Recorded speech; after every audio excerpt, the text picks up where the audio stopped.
성령의 영적 위치를 아는 것은 너무나 중요합니다.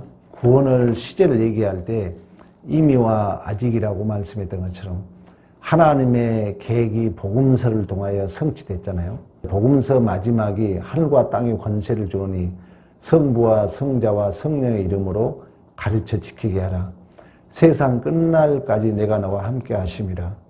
그러니까 이 성령의 위치가 영적 어떤 위치에 있는가를 분명히 알기만 해도 은혜가 되거든요. 교회 시대를 사도행전 시대라고 그러는데 사도행전을 이해하려면 성령을 이해하려면 누가복음을 이해해야 됩니다. 왜 그러냐면 누가복음의 연장해서 사도 누가가 사도행전을 기록했기 때문에.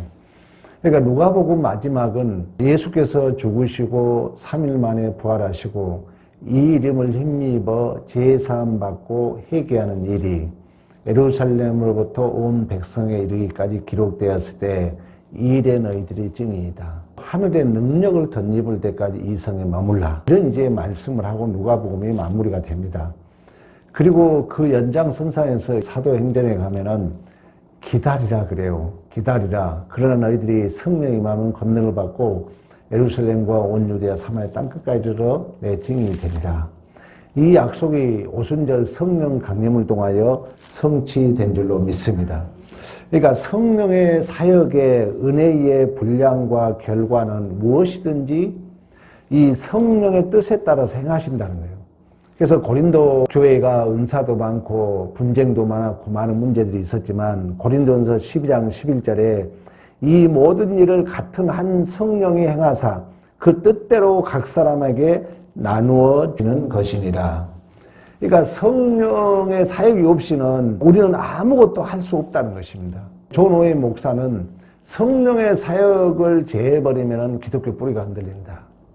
한순간이라도 하나님과 사람 사이 효과 있는 관계를 도모하는 성령을 제거해버리면 악마 편에 설 수 있다고 말씀했던 것처럼 믿는 자들은 우리 안에 영적으로 선한 모든 것을 창조하신 분은 하나님의 영이신 줄로 믿습니다.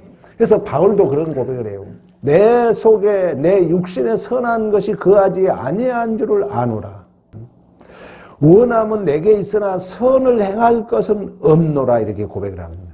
오늘 우리가 읽었던 5절에도 우리가 무슨 일을 하든지 우리에게 나은 것 같이 스스로 만족할 것이 아니니 우리의 만족은 오직 하나님으로부터 나신 줄로 믿습니다. 이처럼 하나님은 우리 안에 모든 선한 것의 원초적이고 직접적인 원인이 된다는 거예요.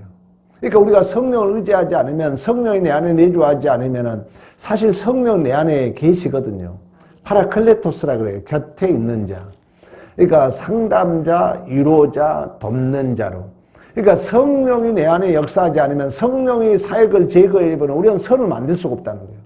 이미 우리는 갈라디아에서 육신의 소욕은 성령을 거스리고 서로 대적하고 서로 방해한다고 말씀했던 것처럼, 그런 의미에서 존 오웨이 목사는 어떤 얘기를 하냐면은 우리 안에 하나님의 영에 의해서 주어지지 않는 선함이 조금이라도 내가 스스로 만들 수 있다면, 내가 혹이라도 내 선한 것을 내가 스스로 만들 수 있다고 생각한다면 그 사람은 복음의 은혜를 무너뜨리는 행동이라 그랬어요. 그런 사람이 있다면 그 사람은 하나님의 존재를 부정하는 거라 그랬어요. 그 정도로 우리 안에 선한 모든 분량 열매는 성령의 전적인 사역인 줄로 믿습니다.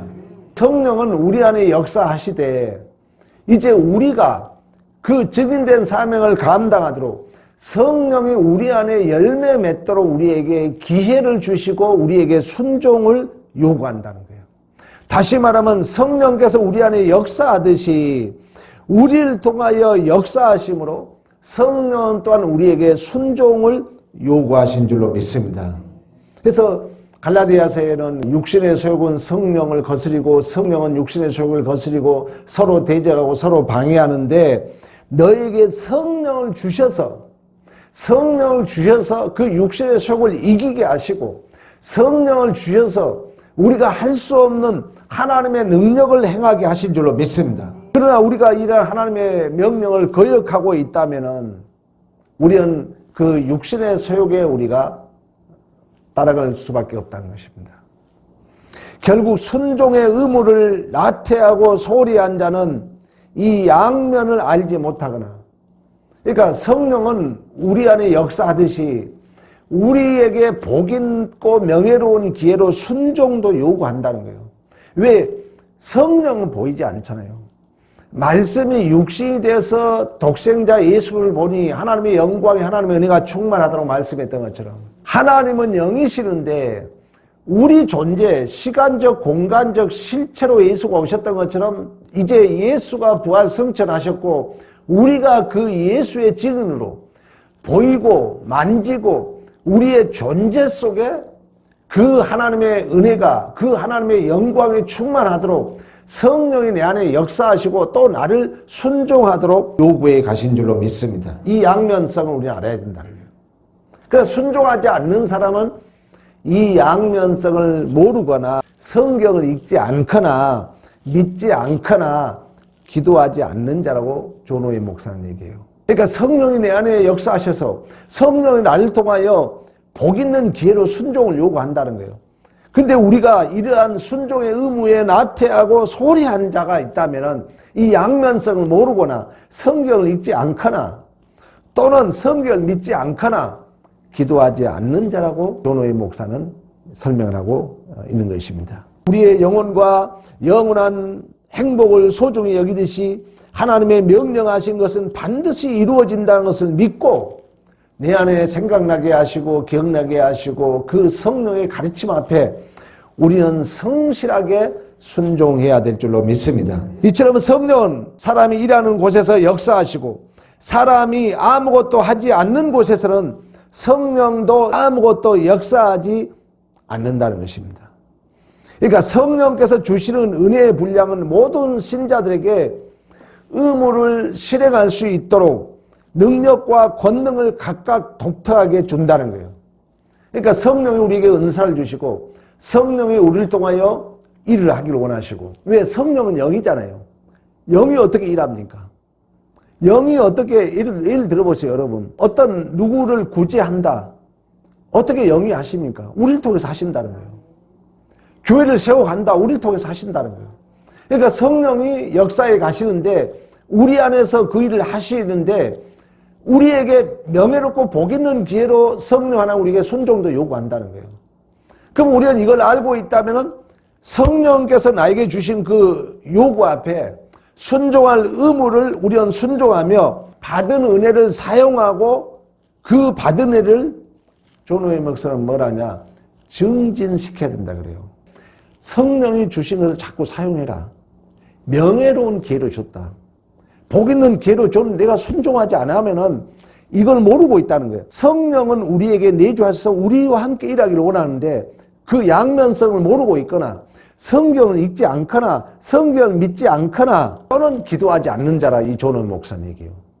그러니까 성령은 우리 각자에게 내주하셔서 하나님의 뜻을 이루기를 원하고 하나님의 영광과 찬송을 받으시게 합당하도록 성령은 역사에 가신 줄로 믿습니다. 그럼 우리가 이 받은 은혜를 우리가 당연히 그 성령의 요구하심 앞에 그 순종을 요구할 그 의무 앞에 우리가 순종해야 되고 또 그 은혜를 사용해야 되고 그걸 증진시켜야 된다.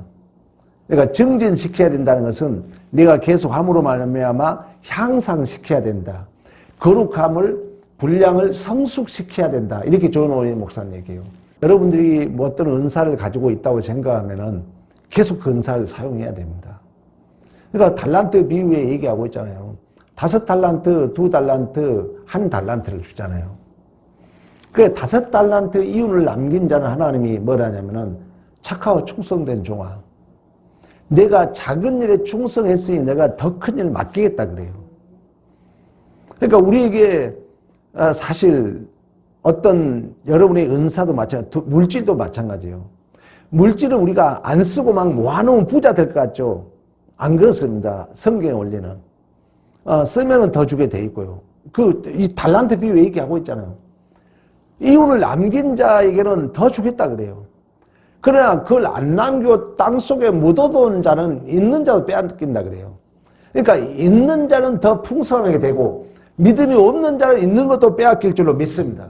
성경의 원리입니다. 오늘 우리가 본문에도 그랬잖아요. 우리가 예수의 편지라 그러거든요. 우리가 예수의 향기라 그러잖아요. 아까 제가 그 성령의 위치에 대한 얘기를 했던 것처럼 너희들이 예수의 증인된 사명을 감당해야 된다. 하늘의 능력을 덧입을 때까지 이 성에 머물러 있고 이제 사도행전에 가면 어느 때입니까? 묻거든요. 너희는 기다리라 그래요. 그러나 단서가 있어요. 그러나 성령이 임하면. 너희들 때를 기다리라. 그러나 성령이 임하면. 그러니까 성령이 임하지 않으면은 우리가 할 수 없다는 거예요. 증인된 사명을. 그래서 우리가 그러나라는 그 접속사는 역접 관계잖아요. 반대적 개념이라는 거죠. 그러나 성령이 임하면 권능을 받고 예루살렘과 온 유대와 사마리아 땅끝까지 이르러 내 증인된 사명을 감당할 수 있다고 말씀했던 것처럼 이제 결국 오순절 성령 강림을 통해서 그 모든 베드로를 비롯하여 사도들이 성령을 임하고 수없는 헐벗음과 굶주림과 배고픔과 매맞음 속에서도 그 증인된 사명을 넉넉히 감당하고 사도 베드로는 어찌 우리 주님이 십자가에 바르게 매달렸는데 내가 어찌 바르게 매달릴 수 있겠냐면서 거꾸로 순교할 정도로 성령은 이처럼 우리 안에서 할 수 없는 하나님의 역사를 이루어 가신 줄로 믿습니다. 우리가 그 성령이 내 안에 내주하셔서 우리와 함께 일하기를 원하시고 은사를 주셨어요. 근데 이걸 성령을 의지해야 돼요. 왜냐하면 시간적, 공간적 역사는 성령이 하기 때문에 성령이 우리의 중심을 보고 역사합니다. 여러분은 아시잖아요. 물을 똑같이 아무 효과 없는 물을 떠놓고 이것은 먹으면 당신의 건강에 좋습니다. 말만 한 거예요. 이것은 그냥 물입니다. 똑같은 사람을 놓고 이것은 당신 먹으면 보약입니다. 이것은 그냥 물입니다. 그리고 이것은 보약입니다. 사실 똑같은 물이야. 근데 먹였더니 이건 당신에게 먹으면 보약입니다 하고 먹었던 자가 훨씬 실질적으로 몸이 좋아지더라는 거예요. 내가 어떤 의도를 가지고 있느냐. 파장과 주파수와 에너지로 있던 게 실제로 존재한다는 거예요. 이런 어떤 심리학이 성경 해석에도 실질적으로 도움이 되거든요. 하나님을 믿느냐 안 믿느냐. 아니 맹물도 이게 약이라고 했던 효과가 나타나는 것처럼 그만치 중요하다는 거예요. 성령이 역사하시면은 사실 그 약이 효과 있고 없고조차 문제거든요. 왜? 실질적으로 우리의 모든 역사를 이루신 분이 성령이기 때문에. 내가 이 은사를 성령 하나님 내 안에서 자꾸 복 있는 기회로 명예로운 기회로 우리에게 순종을 요구한다는 거예요. 그래서 이 조로의 목사는 뭐라 하냐면 야 성령이 너에게 의무감으로 준 걸 순종해라. 은혜를 자꾸 활용해라. 받은 은사를 향상시켜라 그래요. 향상시켜라. 우리에게 너무나도 많은 은혜를 주셨잖아요. 우리 다 은사가 있는 거예요. 우리 장로님만 있는 게 아니라 안수 집사님도 몸은 불편하지만 특별한 힘이 있잖아요. 우리 강사님도 마찬가지예요. 그걸 여러분 절대 내가 어떤 이유 때문에 어떤 환경적 어떤 조건 때문에 그걸 포기하지 말라는 거예요. 쓰면 쓸수록 샘물과 같은 축복을 우리 하나님 허락하여 주신 줄로 믿습니다. 1장 5절 베드로후서 그러므로 너희가 더욱 힘써 너희 믿음의 덕의 지식을 그러니까 가만히 있어 성령이 우리 안에 역사하는데 기계적으로 역사하지 않는다는 거예요. 성령은 우리와 함께 일하기를 원하신 줄로 믿습니다. 그러니까 우리는 힘써 너희 믿음의 덕을 지식의 절제를 절제의 인내를 인내의 경건을 경건의 형제의 우애를 형제의 우애의 사랑을 더하라 이야기하고 있습니다. 10절 보세요. 그러므로 형제들아 더욱 힘써 너희 부르심과 택하심을 굳게 하라. 너희가 이것을 행한 즉 언제든지 실족하지 아니하리라. 이같이 하면 우리 주 구주 예수 그리스도의 영원한 나라에 들어감을 넉넉히 너희에게 주시리라. 할렐루야. 그래서 여러분들이 성령이 사역을 한다 해가지고 기계적으로 내가 가만히 있어도 성령이 해주겠지 이러한 나태함과 소홀함에 빠지지 말라는 거예요. 성령이 해주겠지 하고 나태함과 소홀함에 빠진 사람은 하나님의 약속에 무관심한 사람이다 해요. 이 조노인 목사는. 그 정도로 성령은 나를 통해서 영광을 받으시길 원하고 성령은 실제적으로 내 일을 대신해 주질 않습니다. 성령은 우리에게 상담자로 성령은 우리에게 위로자로, 성령은 우리에게 돕는 자로 계시지 내가 할 일을 대신 해주지는 않는 줄로 믿습니다. 내가 해야 된다는 거예요. 내가 해야 된다는 거예요. 아주 강조해요, 존호인 목사는. 왜 그러냐면 성령은 시공간적 보이지 않잖아요. 그러니까 오늘 본문에 너희들이 예수의 편지다.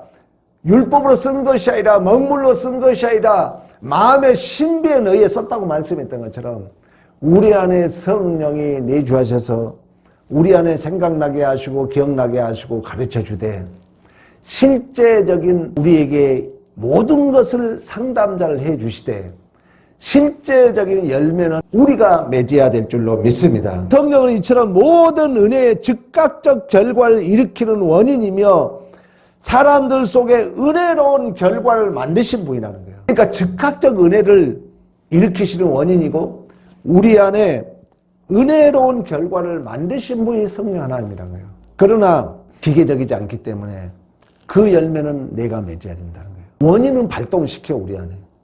결과는 우리 안에 계속 지금 발동시키고 있는 거예요. 문제는 뭐냐?